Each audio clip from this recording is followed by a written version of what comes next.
Well, hello again. This is Brian Copeland talking. Welcome to another edition of Copeland's Corner. This is kind of a milestone episode today. This, of course, is our first podcast of 2024, but it's also the beginning of our fourth year. We started this back in 2020, right before the shutdown, and we just kept going while we were on lockdown, and here we are. 4 years later, we're still here. So I want to thank all of you who have been listening. And as of the last couple of months, we've been letting you see us by doing the podcast over YouTube as well. So I want to thank you for your support and ask you to continue to support us and to tell your friends if you like what it is that you see.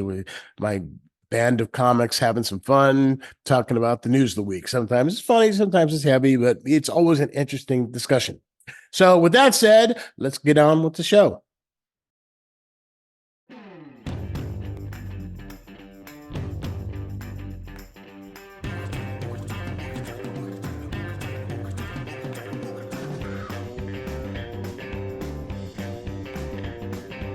This is the part of the podcast we call Headliners Aren't the Headlines. Joining us for our first podcast of 2024 and the first show of the beginning of our fourth year of podcasting. The show is 4 years old. Yeah. I'm looking at Ron, who's been there since the very beginning. Ron Vigh is here. Lauren Mayer is here. Maureen Langan is here. Welcome, everybody.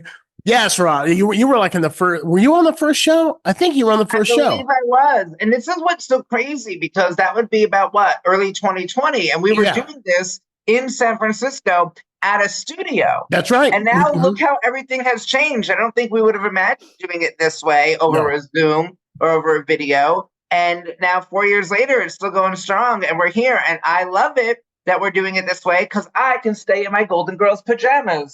So I was going to say, just like the show, we started it right before the shutdown. I think that's what I joined is right after the shutdown. Right after the shutdown, when you joined. Okay, yeah, because it was right. I think we did maybe 3 shows in the studio in downtown San Francisco, and then we figured out how to do it over Zoom, and we're doing it at home. And I'm still doing what I did during the shutdown. Whenever I had meetings and Zoom meetings, and that is I've got a nice shirt on here for you to see, and I'm wearing sweatpants. Well, at least you're wearing pants. I can't say that for all of us here. I have to leave from here to go to a rehearsal, so I actually had to put pants on before the podcast instead of after. You're actually dressed. Thank you. I'm actually dressed. Well, thank you for dressing for the podcast. For you. I shouldn't have said it was for rehearsal.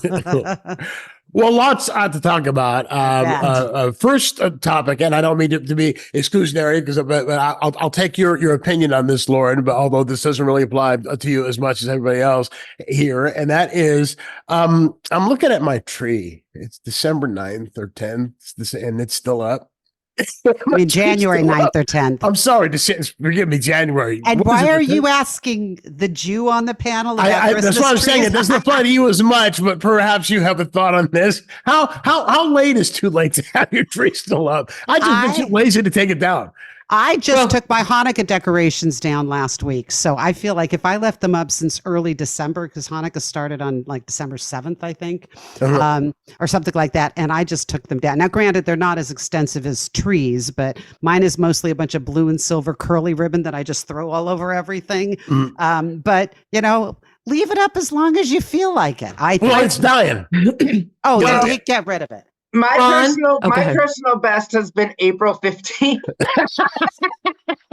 I did taxes and took the tree down on the same day one year. But was it a real tree or a dead one? It was a real tree. I didn't turn the lights on or anything. It just was dead and I was lazy. And but now that I've developed too many I'm just like in a cat hoarding situation here. I have so many cats. We don't put up a tree anymore because it just gets knocked down and taken down for us before Christmas with the cats. You can have an alcoholic father and accomplish the same thing. Your thoughts, Maureen? If it still brings you joy, keep it up as long as you want. Yeah, I've been lighting it every night. I've still been plugging it in every night. I just like the way that that it looks, because we don't have the bulbs like when Lauren and Maureen and I were kids. The bulbs that we had could actually catch the tree on fire. they were like hot to the touch. And now the bulbs now, there's no heat and you can leave it up for whatever. But your thoughts, Maureen, is yours down? Thank you for asking. Here's the deal here. I think this is a stereotype, but speaking for the state of New Jersey, I think Ron can back me up on this. If you're Italian, they keep it up all year round. It never comes off. It's always on the house. You're like, oh, look, they must be Italian. It's up all year round. Stereotype. Okay, the other thing is, I went to take out the decorations yesterday, and the Sicilian, my partner, is out of town. And I noticed half of them have been packed away and half have not from outside. And I realized we recently learned that his mother was full on Jewish. So he's half Jewish. So he left half the lights up for me to take down. Oh, that's what he did. great. Only the Catholic part took down some stuff. I knew his mother. I didn't know that about his mother. You didn't know this? No, I did not know that. Yeah, I knew his mother for years. So see, Jews and Italians have a real affinity for each other. So that makes sense. Well, it's interesting because, I don't know how long the affinity lasts because she kicked his father out when he was 2, but still, she was full on Jewish, never told him. We found out with the DNA about 5 years ago. Mm-hmm. I did research. I have all of it here. And his next door neighbor in the 1910 census was Langan. Wow. Well, it's a good thing you guys are older. It's a very nice thing you guys are down to your 20s because it could present you could have some 3-eyed children or something. Yeah, neighbors, not siblings. Since you brought this up, I've done the Ancestry.com thing, and most people who I know have done that or have done what is it? The 23andMe. 23andMe. Thank you. And there are a lot of people who are finding out stuff that they wish they hadn't. Yep. And I'm wondering, do you think that it's more harm than good? I'll tell you I'll give you a great story. Someone who I know, who's part of my extended family, about 4 years ago, gets a knock at his front door, opens his door, and there's a young man standing there about 35 years old. And he says, "Are you so-and-so?" And my friend says, "Yes, I am." And he goes, "You don't know me, but, back in 1986 or 7, you were at a party in," he mentions the place. It was where you live, Maureen. It was in Maureen. It was in your town.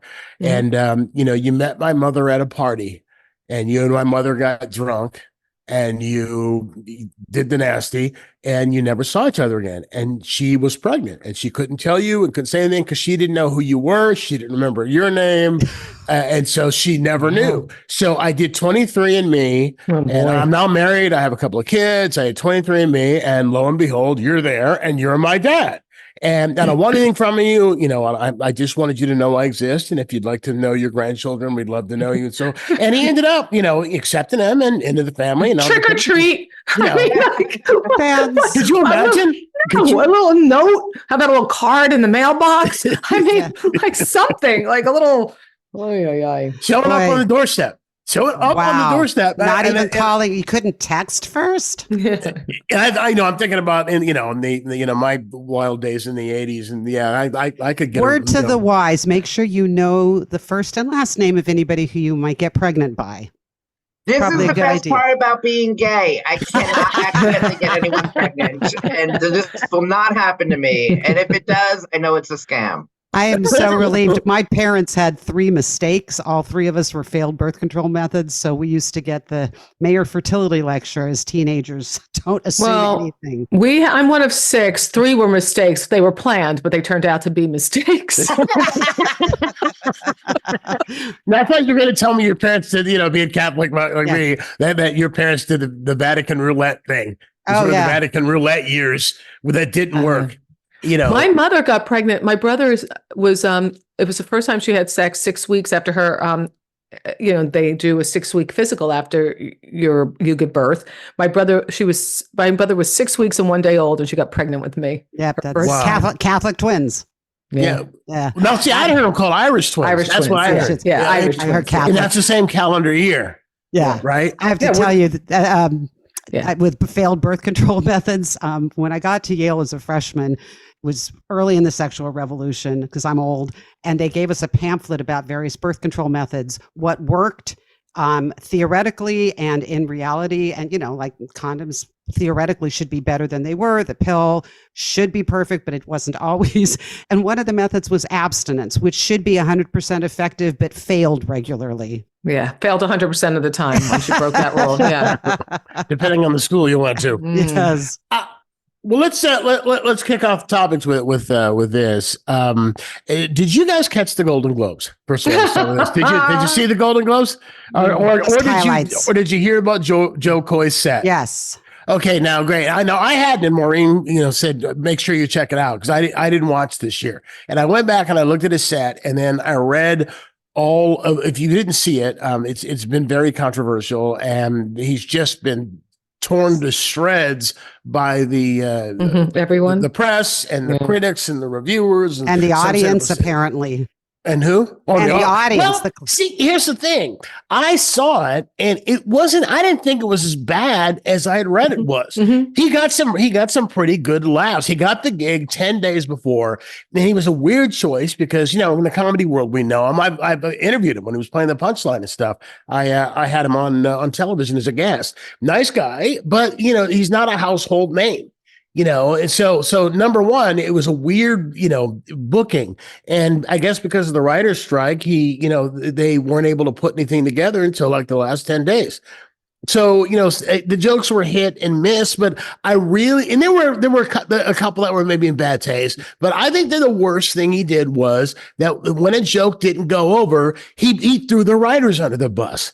He said, well, some of these I wrote, some of them I didn't. The ones I wrote are the ones you're laughing at. And, and that I thought was bad. Because if everything killed, you wouldn't go, yeah, my writers did that. My writers wrote that joke. But I just thought that was, but I thought that they overreacted.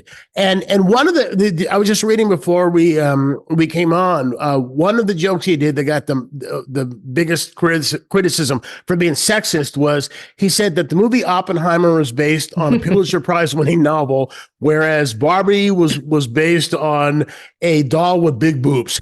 And I mean, you could have heard a pin drop basically when he told that joke. So Greta Gerwig was who directed Barbie, was on the BBC and was asked what she thought of that joke. And she said, well, he's right.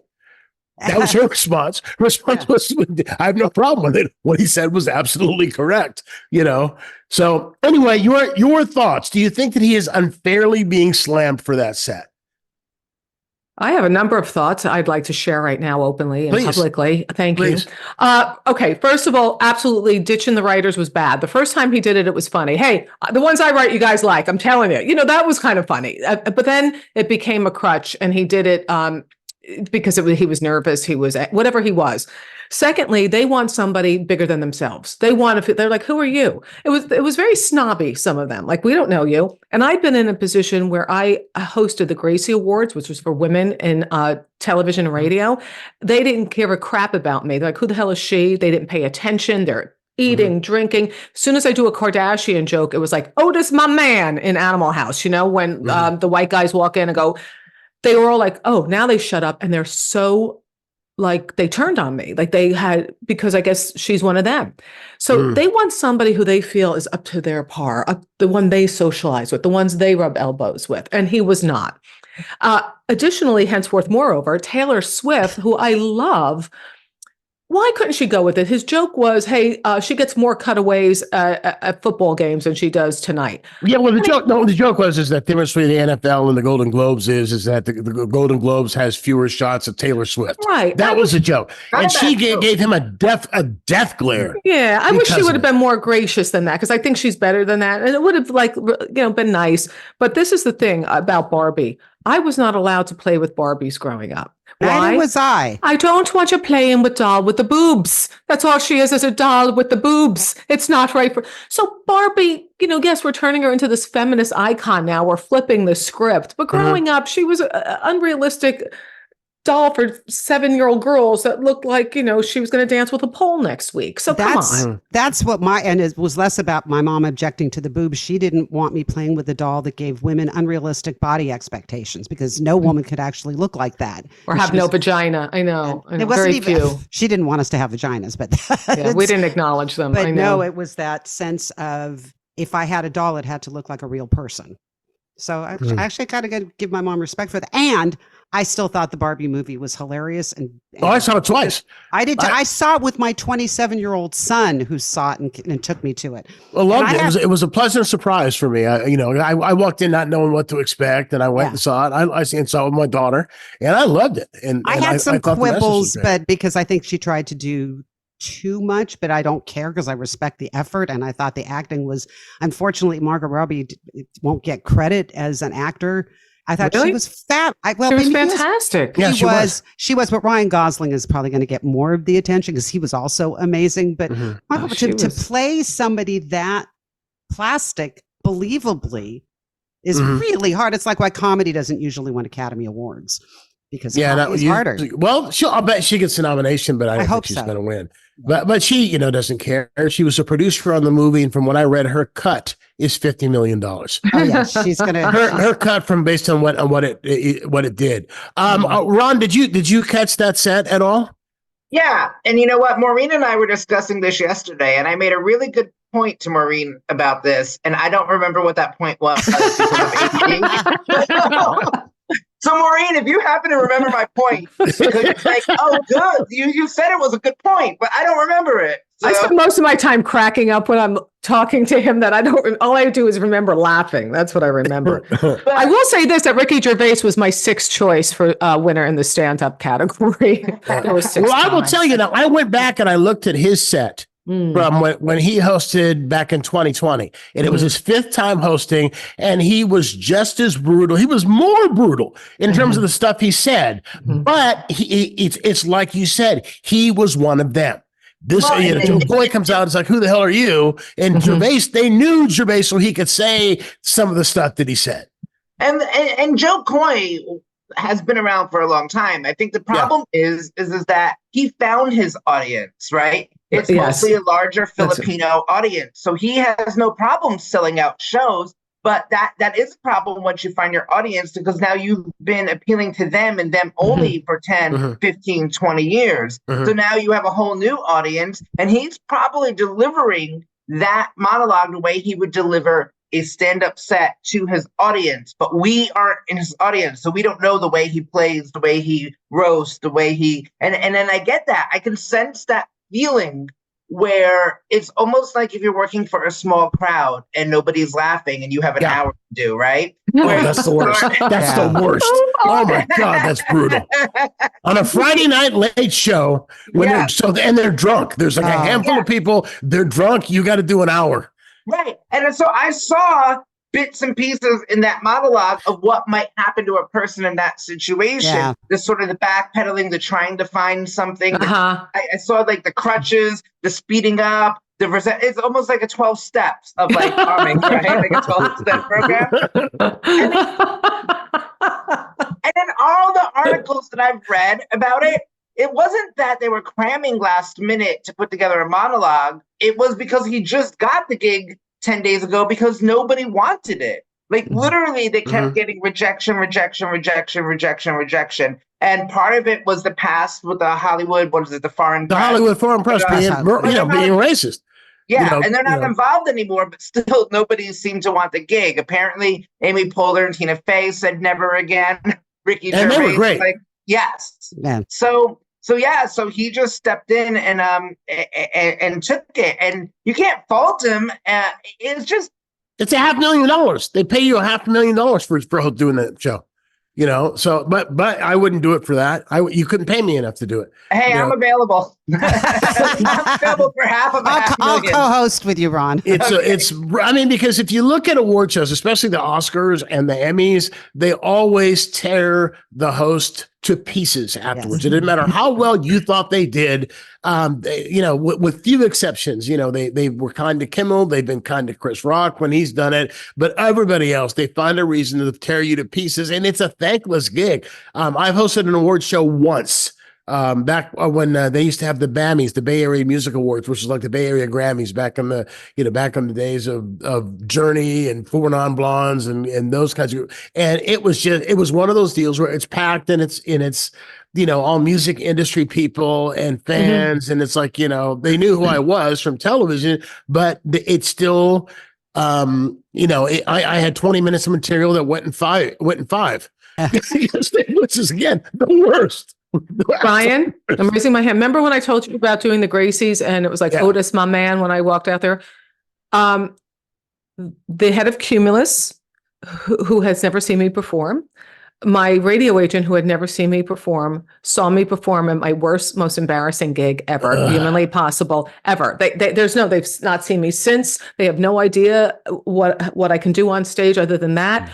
And when I sat down, they were like, we knew this was a bad idea. At least you can blame it on them. You know what? Today, like I get, like I'm on like some service and they send you these terrible gigs, right? And I'll be like, birthday party for a 65-year-old in Fremont. And you're like, really? I don't think that's me, pass. And then you see the amount of money and you're like, maybe I could do that, you know? I got to get on this list. Yeah, we don't have these gigs. I mean, for me, there's no money in gay pride anymore. But when I started 22, 23 years ago, there was. And they were the worst gigs, hosting a main stage at a gay pride event. And in between every joke, having to be like, we're sponsored by Absolute Vodka, you know, and nobody's paying attention. You don't even know where their hands are, but you just want the paycheck, right? So I think like a lot of this is like good training for other things, but we forget as comics, because he mentioned this in an after interview, he's done comedy. He hasn't posted in a long time. And it is a very different skill and very different piece. The hosting is keep the train running. Yeah. You know, it's a thankless gig, but we've all taken. You got me thinking of the gigs that I have that I'll call myself a whore for having taken just for the money. I played a wedding one time because the money was just so. It was, you know, I'll tell you what it was. It was $5,000. It was somebody who wanted to pay me $5,000 to do a 20-minute set at a wedding after the vows. As soon as everybody sat down, they're going to pay me $5,000 for 20 minutes, and I thought. I felt badly about myself as an artist, but it was $5,000. How can I not do this? Exactly. How can I not do this? How'd it go? I did a bad house in San Jose because it was 4 figures. And my biggest takeaway from that gig, because it was an awful gig and I did get paid, the biggest takeaway was the green room was a little alcove with a vending machine. And they were selling top ramen for 35 cents. Well, if it makes you guys feel any better, I've definitely been a performing whore for a lot less than 4 figures. I mean, I've taken some gigs, you know, I do roasts for birthday parties sometimes. And generally, if you get good material, they're great. But if you don't get good material and you've already taken the gig and I don't know the person, I did one for John Gray's wife. Yeah. Here's the bottom line with Joe Coy for me is that he has his audience. He's not going to lose his audience. He didn't do anything to lose his audience. He's just not going to gain like a new audience and new respect but from this industry. But he doesn't need it, right? It's just he tried something.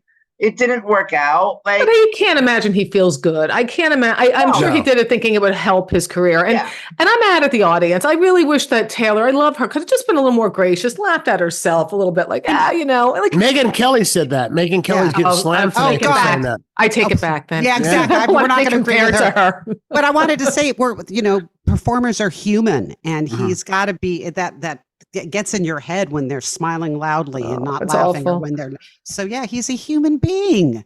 But I do want to know what happened to Brian at the wedding. I'm dying to know how that gig went. Oh, you know what? I was pleasantly surprised. Oh, okay. I was pleasantly surprised. They were great. They laughed at everything. Oh, I was looking for a different ending. Me too. On that one. So I'd feel better about not getting $5,000. No, I ended up doing, I think, 5 more minutes than I was contracted to do because I had that much. I was having that much fun.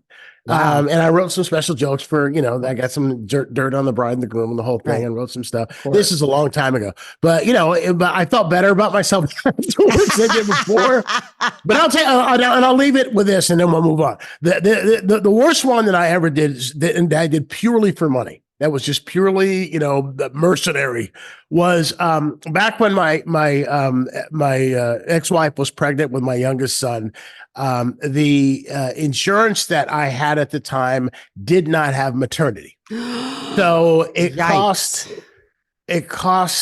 The doctor told me it was going to cost, I think, $8,000 or something that I'd have to find and have to pay actually before like the delivery. They take it out of the vagina of the womb, right? Basically, No, yeah. He needs to be paid up front, or if you want your kid to come out, it's gonna be you're on your own.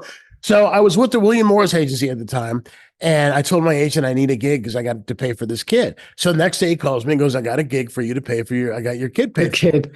Yeah. He goes, "I got your kid paid for." And I go, "What's the gig?" He goes, "I want you got 3 nights in Atlantic City at Donald Trump's Taj Mahal." So working for Donald Trump at Donald Trump's Taj Mahal, opening for Julio Iglesias, and it pays. It was high 5 figures. Wow. It was high 5 figures for what it paid for three nights. And I go, wow, it was the most that I'd ever gotten for, because I was flying out there all the time and opening for Aretha Franklin and Ray Charles and stuff like that. And I would get paid, but it wasn't anywhere near what I got offered for this. And I go, why am I getting paid so much money? And he said, because the audience will not understand you because none of them will speak English. They're all Puerto Ricans who come to see Julio Iglesias, and they bring them over in buses so that they'll see the show and then gamble. And none of them are going to understand you. And it's a 5,000 seat venue, might I add. Oh, so I go, why don't you have Paul Rodriguez was a client of that. I mean, why not Paul? He's not available. I know you need the money. What do you say? And I go, well, okay, fine. So I go, why don't I do it? And 5,000 people not laughing. 5,000 people talking. As soon as I came out, and they didn't understand, not paying attention. It was the most brutal time I've ever had on stage. The most brutal 3 nights of my career I ever had on stage, but I paid for my kid. But you bought a kid. Yeah. Yeah. So he owes me. Wow. I always hold it up to him. You owe me I suffered for you. Wow. Is this Casey or Adam? It's Casey. Okay, work with you. That's Casey. Yeah. Casey Cope, so dope. Yes, my son Casey the rapper, who was your board op for how many years? I loved working with him. God, a year or so. Yeah. Yeah. Good guy. Yeah.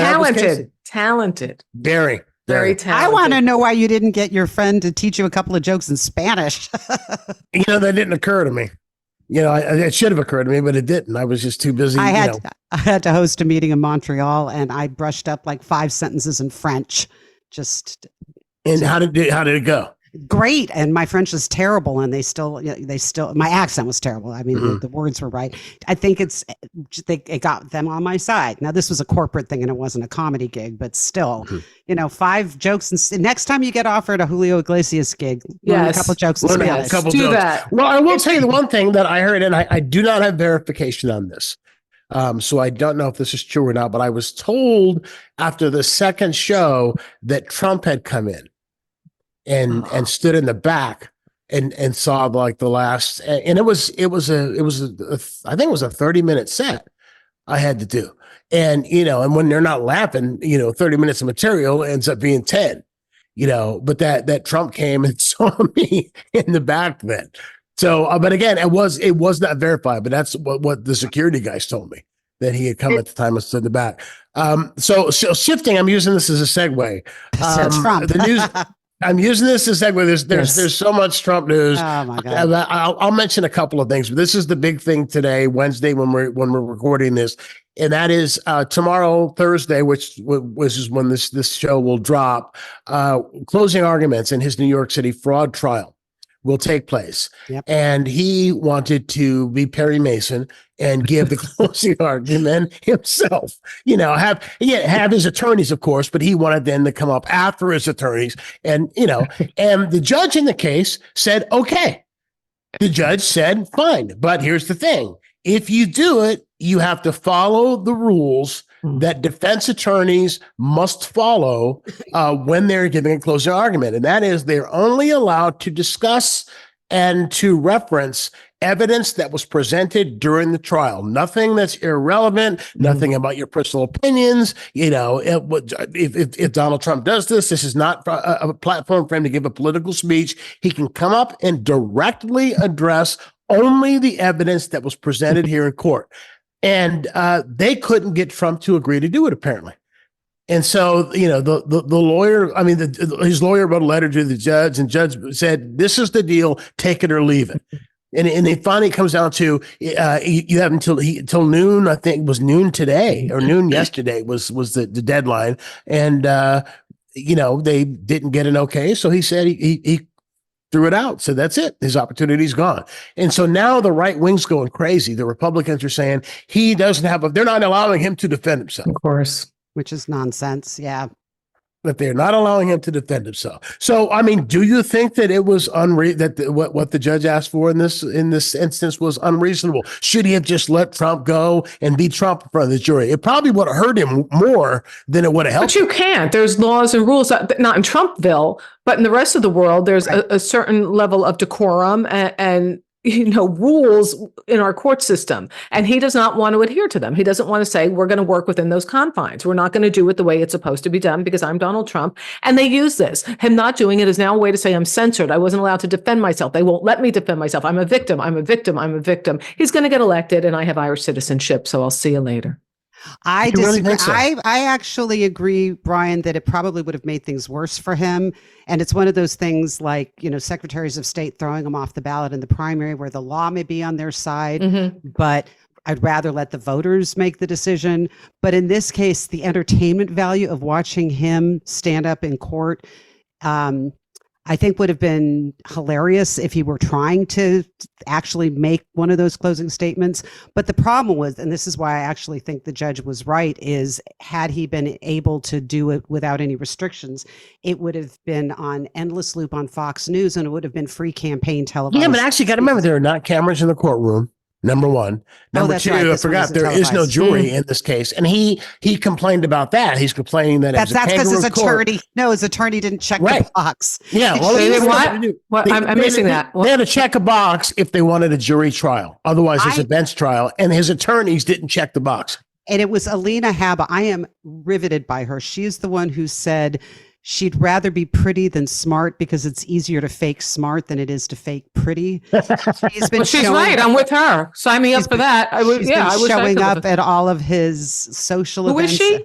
Alina Habba. She's his attorney in the fraud case. Yeah. And she looks like another, replacement Melania. She wears low cut outfits in court and she's incompetent. But I wanted to ask you, can you set this up again? Because I missed something, Brian. You're saying that in order for him to have a jury in this case, his lawyers had to check a box, say we want a jury. And because with some of the pre-trial filings that so the pretty one, so the pretty one didn't click the box. She didn't check the box. So if it by default it goes to a bench trial, which means that the judge is the one who will decide. If they checked the box, he would have had jurors in there, if you check the box, the judge will consider a jury trial. That's at least the way my lawyer friends have explained it. So, is that what it is? Will consider? Well, they're saying that he's again being persecuted because they won't allow him to have a jury, and that's his lawyer's fault. Well, clearly her premise that it's easy to fake smart is wrong. Yes. She said easier, not necessarily easy. And maybe this is just like his presidency. He's just incompetent. He's surrounded by incompetence. Okay, I can't even say the word, so now who's incompetent? But you know what I mean. How do you spell ignorant? I don't know how to spell ignorant. How do you spell ignorant? But they use this incompetence to then just spin it, right? And say, well, the world's against me, but you don't know what you're doing. You shouldn't be there. And I'm all for what the judge, what the rules that the judge laid out there, because like Maureen said, there are rules. There's a certain sense of decorum. And I think anything that happens to Trump, it should be the same way that would happen to you and I. He is not special. There is nothing special about him. And I just shut down every time we talk about Trump anymore because I'm just sick and tired. I'm sick of it. It makes me crazy that in America, this is still a thing and that he has the chance or probably will be the Republican candidate. And it's just mind blowing. And here, and as a comic, and you all probably know this too, we take gigs anywhere. And I take gigs in the Midwest a lot. I take gigs in red states. And it surprises me the people I meet. Yes, I meet my fair share of Trumpers, but I meet really smart, intelligent, well-meaning people who will laugh at a gay comic for 45 minutes like it's nothing and hang out and offer me a beer, but then they're still going to vote Trump. I'm so perplexed by it. I think we are smarter than this. And I think in America, we are better than this. There's a lot of good people in these red states. but we're just giving all the power to the crappy ones. Well, And that's what's in the cycle. See, I've got a theory about that, because it's the same, kind of thing. There are those who, are women, for example, voting for Trump, which I would never understand why a woman would vote for Trump. And I think I figured it out. I think that MAGA people are a lot like Catholics. Like a lot of Catholics. I can say that as a Catholic. And that is, we're cafeteria Catholics, most of us. And what it is, you get a tray, you get in line. I'll take some of this. I'll take some of this. I'm going to leave that. I'm going to ignore that. I'll do this part, but that part I'm not on board with. And I think that's my theory. I think that's what they do. Well, I think it's also, like you said, with the Catholic stuff, even if they disagree with a lot of stuff, it's in their bloodstream. I mean, I just played 7 Christmas masses over the course of the past 2 weeks as a pianist. And, a lot of them disagree with a lot, but they still go to, and I even asked some people who were complaining, why don't you, if you hate this part of Catholicism, particularly the not ordaining women, why don't you go to Episcopal Church, which is it's the same smells and bells. It's just they can have women priests. And they said there's something about the Catholic thing they identify with. And I think that is true with some Republicans, that even though they dislike everything that Trump stands for, they're Republicans and they feel like the Democrats are their enemies. And I don't blame this on Trump. I blame this going back to Reagan, where a lot of the whole Republican and Newt Gingrich, the whole idea is that anybody who does not subscribe to the Republican ideology is not just our political enemy, but is a horrible person, is an enemy of the country. And there's a lot of that in the Republican Party. It's not just Trump. What were you going to say, Maureen? Well, a couple of things here. Well, first of all, just an aside, I do think Nikki Haley has a chance of beating out Trump. I really do. I do. No I have. way. I don't. I could. Well, but that's an aside. Right now, my thing is 2 things. One is it's an anger. People identify it's an anger that they're attached to. It's not all Republicans. It's the MAGA ones. They are put upon. They are victims. He's one of us. I don't know how the hell they think he's one of them. It's other. And I've heard this with friends of mine who voted for Trump. We've parted ways. I had a big falling out with one of my best friends, but she used to be just the things she used to say. Well, they're getting over on the system, and a mutual friend of ours is biracial. Everything, she sees everything through racial eyes. It was all. I'm like, well, of course she does. Like, what I mean, like, of course. Yeah. I mean, I see things through a woman's eye. Like, so once it gets ingrained in you, like roots of a tree, the anger and the rage, you don't see reason. It's a visceral reaction. And he psychologically has tapped into that, and they are entwined. There is no taking that apart. Additionally, I say this with a bit of hesitation. I did the Huckabee show last month. And you were talking to us beforehand about, so you did go ahead and do it. I did. I was torn. Ron knows this. I spoke to him about it. I was very torn. And at first I said no. When they called me, I said, do you know who you're calling? I said, I'm like a bleeding heart liberal who believes in gay marriage and brown people. I said, I don't know if and women's rights. I said, I don't know if you know this. I said that. And like, well, just stay away from the politics, which I would, in many gigs I do, because of depending on the audience.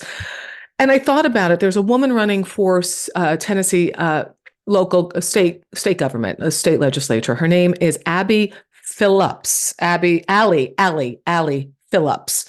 Because she, like the woman in Texas, 28-year-old woman, she could not get an abortion. Her fetus, she calls her daughter, was dying within her, could not get an abortion in Tennessee, had to go to New York. 28, had a daycare in her home, raising a little girl, married to a blue-collar working guy, like a plumber, engineer, electrician.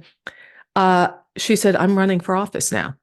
Yeah. So if I make money in my appearance in Huckabee, I'm able to send money to these women around the country.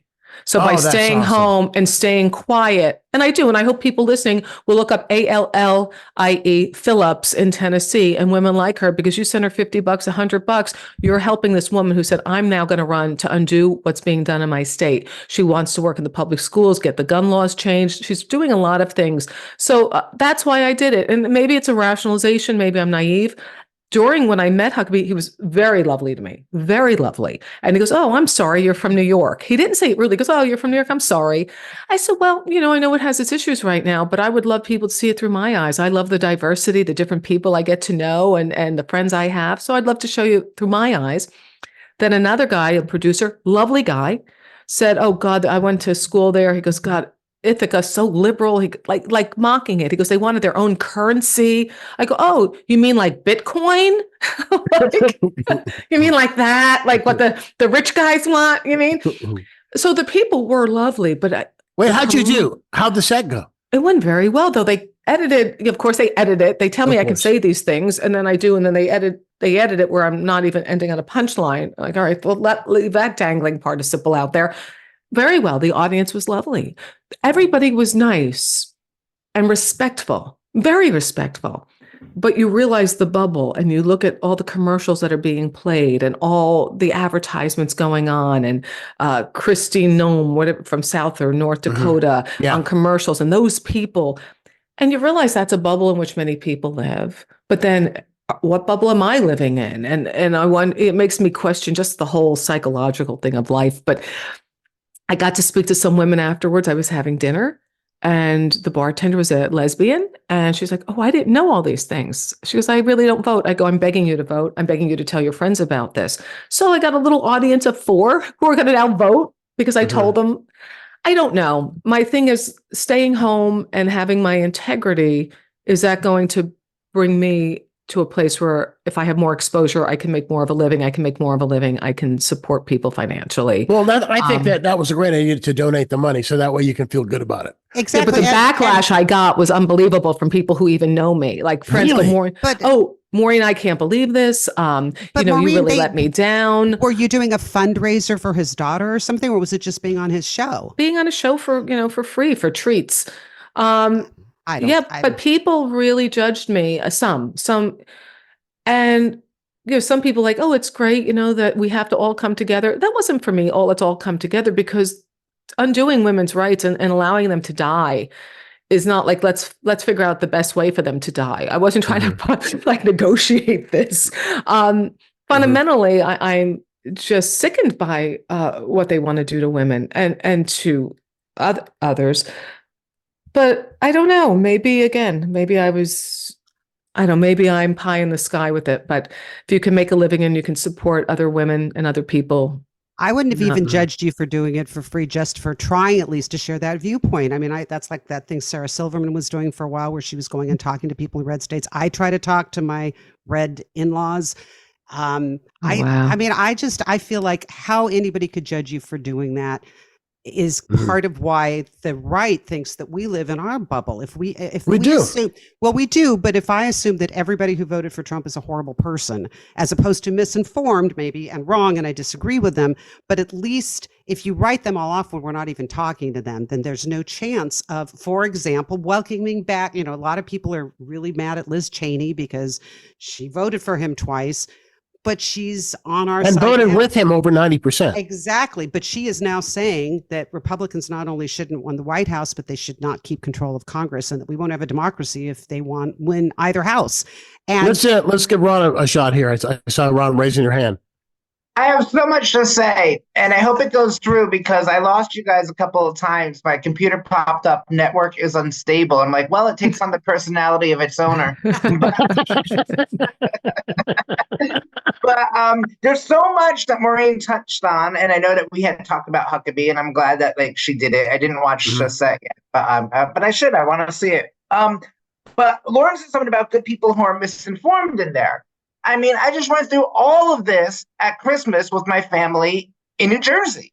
Good people who are misinformed. And I have so many examples of this because throughout my years, my family has taken in people that need help. I know African-American, gay people. They've given money. They went out of their way to help people. My grandma always had some uncle or cousin living in the attic. All right, well, that's weird. Okay. Rescuing people, Uncle Joe, who was not really related to us and no one knew who he was, where he came from, whatever.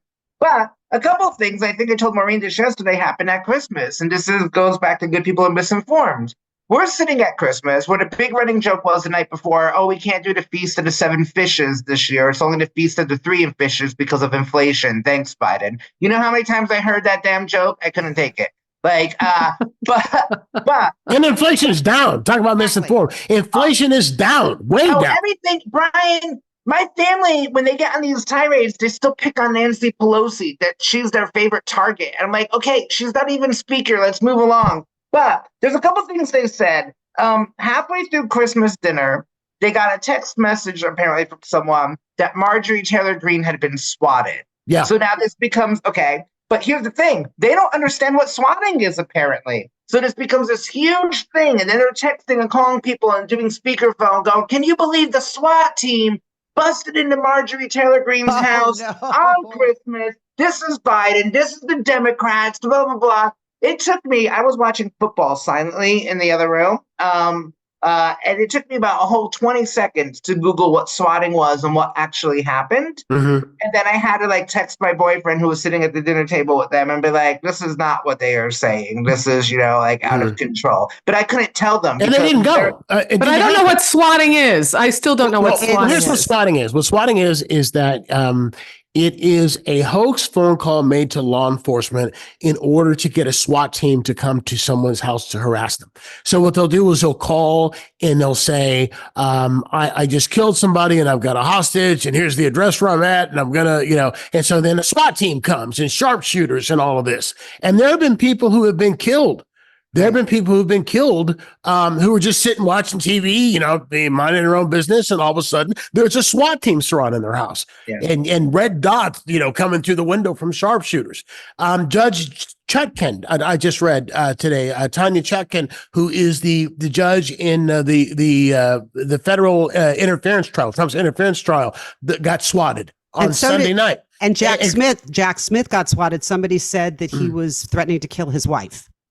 Oh man! And they did go to his house. Here's what's happening with people like this. What happened with Judge Chutkan was they sent one squad car, and what the report was that there's been a shooting at, and they gave her address. And so the DC Metropolitan Police showed up with a squad car to look at the situation, knocked on the door. She opened the door. Oh, come on in. They looked around, found there was nothing, and they left. And that's what happened to Marjorie Taylor Greene. It was the same thing. So they know this is going on with certain people, but it's really evil because, again, people can get killed. SWAT teams don't mess around. They don't mess around. They think that there's something there's got to be something really serious going on before they'll send out, this entire, as I said, sharpshooters and everybody else, hostage negotiators and everybody else. And even if they're not doing the whole thing, even if they're just going and like talking to Marjorie Taylor Greene or Judge Chutkan, it's still a use of police resources. Yeah, it is.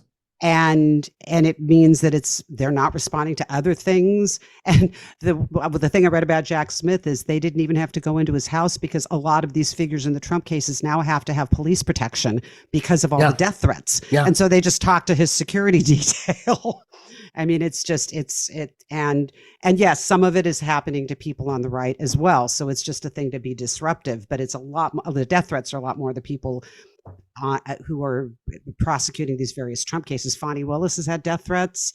Oh, well, the judge, the prosecutor in the fraud trial, whose name escapes me right now, has had death threats. The judge in the fraud trial has had death threats. And it's not just people. It's anybody who's an opponent of Trump's. I mean, they just arrested a guy for calling Eric Swalwell's office twice, saying that he was going to kill Swalwell and kill his children. Oh, and he was going to kill his children. And I don't know how they traced it, but thank goodness they did. And they got into some 77-year-old guy, some 77-year-old nutcase, who's so right wing. And was he in Ron's attic, his grandmother's attic, Ron's grandmother's attic? Is Ron frozen? Oh, there he is. That was Uncle Joe. Okay, Uncle Joe. Okay. That was Uncle Joe. I just find his stories. But did you tell them, Ron, that what swatted was, or? No. Did you explain? Oh, I have to make a choice at Christmas because I do love my family and they are good people. And this is where I get annoyed. And I've said this before on this podcast, but not all of you were here. Is that like when my uncle passed away? I believe it was 17 or 18. My uncle was a veteran, and yet they still put "Go Trump" at the end of his obituary. I couldn't believe that. So already I knew we were way too far in. No matter what I say isn't going to change your mind. It's just going to create an argument. So I have to choose, family over politics. So fortunately it was Christmas and there was many football games on the TV and I could separate myself from the conversation.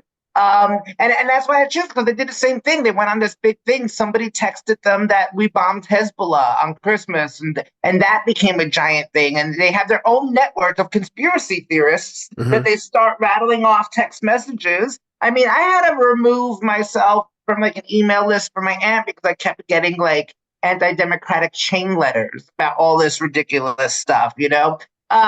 So you have to sometimes choose. And I realized a long time ago, I'm not going to change any minds. And it's awful because I would like to be able to have a conversation about it, but it's not going to happen. Did the chain letter at least have good prizes at the end of it? Was it in all caps with tons of exclamation points at the end of everything? I got on a chain. Somebody sent me a chain letter that was an underwear chain thing where you sent underwear to the person at the end of it. I thought, okay, this is chain letters. That's a little not too creepy. far. Yeah, that's a little wacky. Let's shift gears and we'll end with this before we run out of time. Matthew Perry from Friends, who died back in October in his hot tub. Is back on the news because Us Magazine has a story where during, he wrote he wrote a book, a memoir that's great that I read, in fact, before he passed away. In the last year of his life, he released a memoir and did tons of press interviews about how he'd been sober for 19 months rather, and wanted to help other people get sober and so forth. And the official cause of death was basically an overdose of ketamine, which is is ketamine considered a drug? It is actually. My husband is a substance abuse counselor, and it can be used. It's like one of those things like LSD that if you do it with a therapist in microdoses, it does help people with PTSD, and it can help with addiction and with depression. And with depression, but you use it in very small doses with a therapist. Yeah, a therapist has got to be standing there with you when you take it. But it can be addictive, and so people who use it for depression who have a history of drug addiction probably shouldn't do it. And that looks like what happened to him. Well, Us Magazine has some people, it's like 3 or 4 people who are alleged associates of his who say that he was lying. During that during that 19 months, he was not sober, that he was drunk, that he was, having people bring him drugs and all of this kind of stuff. And he came up with the story of 19 months sobriety in order to sell books. It becomes basically a redemption story. But that's not why I brought it up. I brought it up because I'm bringing this topic up because I wonder, is a story like this disrespectful? And does it serve, is it anything that's in the public's interest? This was not an elected official. This was a guy we watched on television who had a lot of problems and had a lot of issues. And now, is this a story that's necessary? I mean, the fact that he's dead and is not here to defend himself and say these 4 people are lying. Right. I was taught by my grandmother, you don't speak ill of the dead. Mm-hmm. And nobody does that anymore, but you don't speak ill of the dead because they can't defend themselves. Mm-hmm. Can I just make 2 points on this? I'm jumping in here, but just because this is something I've talked to my husband about. First of all, he has clients who got sober because of Matthew Perry's example, his book. They were fans of his. They thought, if he can do it, I can do it. So it almost doesn't matter whether he really was completely sober or whether he was mostly sober, but he had some slips but he was still trying to get off of it, or it was a complete hoax. He helped people get sober. It's Us Magazine, so we're not talking about Time or Newsweek or, I completely agree with you. He can't defend himself. This doesn't serve anything. Obviously, he had a slip because they released the autopsy report with the ketamine. So I completely agree with you. This doesn't serve anything, and it may actually hurt because there may be people who say, well, screw it. He lied, so therefore I don't believe anything, and I'm just going to keep using. But what if it were true? Just say, I do agree with he isn't here to defend himself. But if it is true that he was still using and was still addicted and using, the truth is the truth, assuming it is. And I think in some ways that can lead to compassion and the struggle that this poor guy must have been going through, that even if you have to lie or create an image that doesn't exist, that might help us even understand more about what people go through. And it's just, the truth is the truth, even if it's sad, even if it's painful, even if it's ugly. And I think there could be, it's not necessary, it's just truthful if that happens to be the truth. If it's true, we don't know. And yeah, I mean, if it is, and you a- think, my heart hurts for that guy. I would not have wanted to walk in his shoes. No. Just awful all the way around. So I hope he's resting in peace, and I hope it's not true. But if it is, there's something to be learned from that too. At the very least, compassion. We'll I give don't think Ron the there's any last way of word. You got any knowing. thoughts on this? Well, I mean, again, he's not here to defend himself, so it is sad. And we have certainly more important topics to really cover Yes. than this. But this is what American society has become. But same thing, whether it's true or not true, this story and everything that has evolved during that time and since his death, it will help someone and it will hurt someone. I'm sure, right? You know, someone will listen to it and be like, hey, he was human. I'm human. I'm going to try to get through my problems like this. And then, of course, like we discussed, someone will probably say, oh, well, why am I even trying if he was just lying and a fake? Then it isn't possible. I mean, any situation, any story, there are people that will benefit and take the positive parts, and people that will take the negative parts, and that will happen, and that's sad. So, I mean, you know, I'm just sort of torn because we all kind of like an answer in any of these things when people die. You know, it's just sad when people die, and I'm the same way. How they die? What happened? They're like very, very, very nosy, but I'm also gay, so I like to know all the details. But that's just kind of like the way we are, and I wish we weren't that way because I do the same thing. I mean, we just have to come back to the bottom line and remember like what he meant for us, which was he was an actor who a lot of people grew up with on Friends. Yeah. And he seemed almost like a friend to a lot of us. And he brought a lot of people entertainment and hope and made smiles on our faces. And that's what we just have to go back and remember what he was there for. Yeah, but you look at the Golden Girls for that. Let's be honest. You don't turn to Matthew Perry for that, Ron. Come on. Lauren, where are you playing? Actually, I have a fun one. Finally, I've always been the one that's saying, just check my YouTube channel. But on Sunday, January 21st at the San Francisco Conservatory of Music, they're doing a workshop of my musical about Marie Dressler. And so we have some great grad students. It's 2 p.m. at the main building, which is 50 Oak Street in San Francisco. I'll be music directing, so I'll be at the piano, but they're doing my songs. And if you can't come in person because you listen to Brian all over the world, shoot me an email at lauren@laurenmayer.com and I'll put you on the list for the stream. It's free to the public because it's a student production. These are people that you're going to tell your kids you saw them before they were famous. And we've got some big theaters coming to check it out for their season. So wonderful. I've got Congratulations. that. And thank you. And then go to youtube.com. Psycho Supermom. I have a song coming out on Friday about Nikki Haley, speaking that Maureen brought up about why I don't think she'll win. And you froze on us. Oh, I froze? There you go. One more time. Okay. But Nikki Haley, I do a song every week on Friday about the news. So that's my thing. All right. Ron, how about you? Everyone should go to my website, Ronn Vigh, RONNVIGH. Remember, put that second N in there for gay flair. And no, the line is that it's two N's because three would be pretentious. I have a lot of stuff coming up that might pop on the calendar before February in the Bay Area, but it's not all confirmed yet. But what I can tell you is that there is a brand new comedy club opening in Manteca, California. So I'm sure we have listeners just a little bit in that direction. It's about 90 minutes from San Francisco. And very rural. Yeah, very rural. The new club is opening up, and he's had a hell of a time getting it open with all the red tape. And so it should be open by then. And I'm scheduled to headline February 8th to the 10th, Thursday through Saturday. And if it gets open and you can get out there, I would love for you to come on out because it's ran by a guy who did comedy.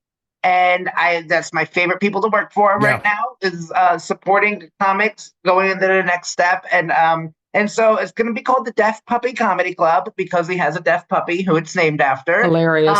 Yeah. And so it's February 8th to 10th. I'll be headlining there, provided they get open. It should be the grand opening weekend, actually. So please just follow my website, check it out, and see you all that. Finally, Maureen, are you doing any of the right-wing shows we should know about? Yeah, Maureen Langan. Yes, I'm going to be on Newsmax doing a marathon. My company's called Deaf and Blind Old Dog because my 15-year-old. Okay. Anyway, Thursday night, Whiskey Tango Foxtrot in Oakley, California. Oakley, not Oakland, Oakley at 7:30. And Friday, I'll be at Barrel Proof Lounge in Santa Rosa at 8:00. And down the road, March 22nd and 23rd, Modesto at the Gallo Art Center, and in Saratoga at the Mondalvo that's a great Center. place. Ladies of Laughter. That's Ladies of Laughter, those two shows. That's a great venue. I love it. I open for Earth, Wind, and Fire there. What language? And and you can follow me at Maureen Langan, Langan, on Instagram, Facebook, and my website. Brian, I always love being on your show. Thank you for having me, and I love seeing Lauren and Thank you for doing it. I hope you can come back and see us soon. So Maureen Langan, Ron Vigh, Lord Mayer, thank you for coming being on the first show at the beginning of the fourth year. It was an honor to have you all. Yay! Beginning of the fourth year. All right. I'll talk to you soon. And that's going to do it for us. We will check you out next week, or I'll check out next week with a different panel of comics. So if you like the show and you want to support us, the best way to do it is just by telling people, tell your friends and let them know what it is we do and where they can find us. We are on all of the podcast streaming platforms. And if you are one of our viewers on YouTube, watches our YouTube channel, please subscribe and get your friends to subscribe. The reason being is once we have 1,000 subscribers, then we can do the show live.